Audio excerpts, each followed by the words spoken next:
الدوري المصري لو بصيت له من زاويه تانية غير زاويه الكوره والتحليل هتلاقي فيه عبث كتير قوي وحاجات كده انت ما بتشوفهاش غير في احلام العصاري. لو مثلا اتكلمنا عن التحكيم، فالتحكيم المصري علمنا حاجه جميله قوي على ايد الحكم حبيبنا نور الدين، وهي ان رش الميه عداوه. وكمان الحكام عندنا ما احتكروش التحكيم ليهم لوحدهم يعني، لا خالص، دول كمان ادوا الفرص للعيبه يطلعوا كروت صفراء للعيبه الفريق المنافس. تقدر تسمي ده يعني تمكين ادوار للاعيبه الكوره. ما هم اللعيبه دول لما يعتزلوا يعني اكيد في منهم ناس هتحب تشتغل مدربين، واكيد في نسبه تانية كمان بيبقوا عايزين يشتغلوا حكام. التحكيم في مصر حصل فيه طفره لما استخدموا تقنيه الميني فار في ماتش النصر والسويس، اللي هو فار الغلابه يعني زي ما احنا ذكرناه واتكلمنا عنه. لما لقينا الحكم بيراجع جول على تليفون واحد من المتفرجين في الاستوديو، هو اي نعم اتحول للتحقيق وتوقف يعني، بس ده برضو مثال للحكم اللي قدر يصرف نفسه. يعني الجيش بيقول لك اتصرف، يعني هو بص على الادوات المتاحه حواليه ولقى ان في حاجه ينفع يستخدمها وفعلا استخدمها صح. وفي ماتش تشيلسي ومانشستر يونايتد الكوره اترفعت وراحت لفالنتين، والاوفسايد يعني كان واضح وضوح الشمس يعني لاي حد يشوف، بس الحكم اللي في ايده الرايه جاله شد عضل يا عيني وما خدش باله من الاوفسايد. المهم يعني ان فالنتينو خلاص يعني استلم الكوره فعلا ورايح علشان يخلص الهجمه ويجيب الجول، لولا ان مدافع سموحه احمد حكم لبس قميص محمود علاء ودخل عليه كده يعني زي ما احنا شايفين، حضنه وقام وقعه في الارض، وبعدين رفع ايده كده بكل براءه كده لو انا بريء انا ما عملتش حاجه والله يعني. الحكم خد باله طبعا، صفر ووقف اللعب، واللاعيبه من هنا اشتبكوا على اللاعيبه من هنا وحصل مواجهه ساخنه بين جميع الاطراف. الحكم بقى بص للهرجله اللي بتحصل وقال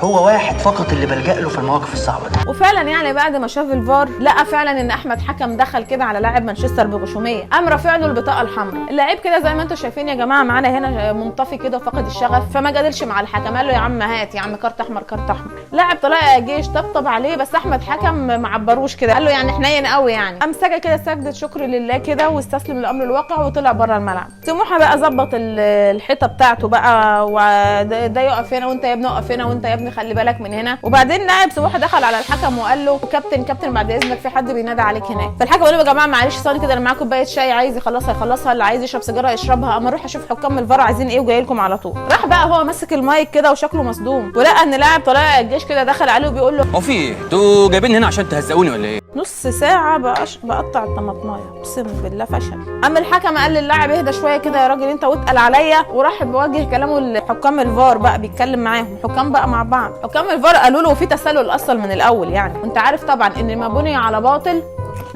فهو باطل. رجع لنا بقى اللاعب اللي انت طردته ده وكمل اللعب عادي ولا كأن حصل حاجه. يلا يا جماعه نكمل حفلتنا عادي جدا ولا كأن في حاجه، احنا متاسفين ليكم. الحكم بقى بكل بساطه سمع الكلام، هو اقسم بالله عبس يا جماعه والله العظيم عبس، قام شاور للعيب وقال له خلاص يا ابني تعالى كده مفيش حاجه كمل لعب عادي، احنا كنا بس بنختبر صبرك ونشوفك لو احنا اديناك كارت احمر هتطلع مؤدب ولا لا، بس انت فعلا طلعت عند حسن ظن بيك، لان في لاعيبه ثانيه انا قبل ما اطردهم يعني بفكر 1000 مره بخاف اساسا اطردهم. انت فعلا اللاعب المثالي، النهارده انت فايز معانا بجائزه اللاعب المثالي. اللي فات ده تصور، لو عايز تذيع قول زين. رجع بقى احمد لاصحابه بقى وقال لهم انتوا وحشتوني قوي، انا غبت عنكم 30 ثانيه كانهم فعلا 30 ثانيه. سوري يا جماعه ما حدش يعمل انفولو. الدوري المصري يا جماعه فيه فرق كده ارقامها بتريح النظر، يعني لو حد مثلا عنده OCD وشاف نتائج الاتحاد في موسم 22 23 هيلاقي الاتحاد السكندري كسب 3 ماتشات وبعدين خسر 3 ماتشات وبعدين كسب 3 ماتشات وبعدين ايه بقى متوقع عادي ان هو خسر بعدين برده 3 ماتشات، يعني حرفيا بيلعب بخطه 3 3 3 3. وبما اننا يا جماعه هنا يعني بنتكلم عن نادي الاتحاد، فالاتحاد ما سابش العباسيه في حالها. الاتحاد عاش ازهى عصوره تحت قياده المدرب العاقل الهادي الرزين الحبوب، يا رب ما يغضب عليا الكابتن حسام حسن. ان لولا دعم الجمهور يا جماعه ما كانش نجح المدرب. تقصد لا طبعا كابتن حسام حسن قدها حدود ويقدر يعمل اكتر من كده بكتير. في ايه؟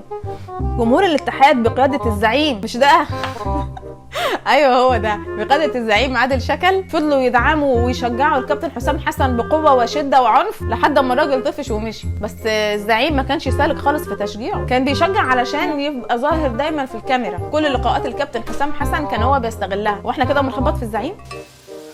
الزعيم انتهى، الزعيم انتهى زي ما احنا شايفين يعني كده. الزعيم في اللايفات يعني بيقعد يقول يا جماعه شايفيني انا شكلي حلو وظاهر في الكاميرا كويس مش عارف ايه، وبيتصل باهله في التليفون يعني عشان يطمنوه ان هو زي القمر والشاشه كويسه والصوت واضح والقلقاسه تمام ويقولوا له تمام كله تمام. القلقاسه عندي مش حلوه ولا ايه؟ القلقاسه تمام يا نهار اسود. ده اتنشن اكتر مني، اول مره صراحه اشوف اتنشن اكتر مني. يعني ما بيروحش كده يشجع بحماس كده ويسكت، لا يعني لازم يتنطط بقى ويروح ويجي، وهو حر طبعا، دي حريه شخصيه يعني، احنا بس بنوضح الواقع مش اكتر يعني. انت الحته دي بايظه ولا ايه؟ لدرجه يعني من كتر الحماس واللي كان فيه يعني المدرج وقع بيه قبل كده وجاله كسر في رجله. حسام حسن اتعرض لمرضيه كبيره.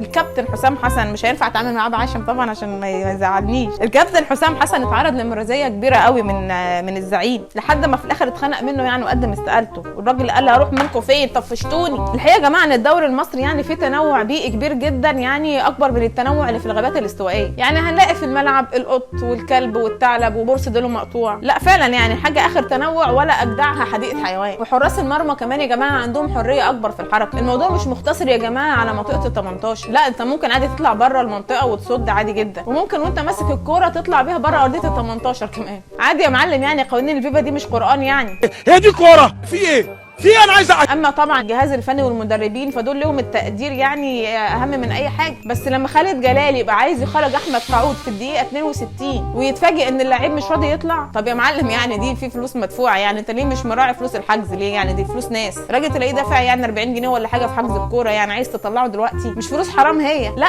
لو هي فلوس حرام قول لي. احنا كده يا جماعه خلصنا الفيديو. اذكر في التعليقات كم مره تم ذكر لفظ يا جماعه. شكرا يا جماعه.